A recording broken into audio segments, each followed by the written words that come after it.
একদম শেষ। চাচা তো মেশিন চালাচ্ছে মাশাআল্লাহ।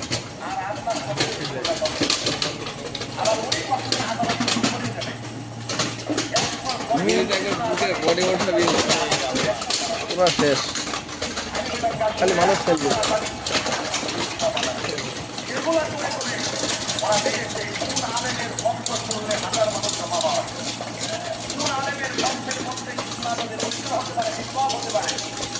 এই কণ্ঠগুলা ভারতের দাদা বাবুদের খুশি করার জন্য ওরা তালিকা তৈরি করে আরেক দুটি মূর্তি থেকে দাঁড়িয়ে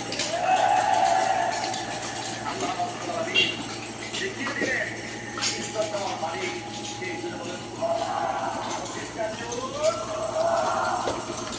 সুতরাং ভাইয়ের আমার ইব্রাহিম আলাইহিস সালাতু ওয়াস সালাম কি বাস্তবতায় চুক্তির ফলকে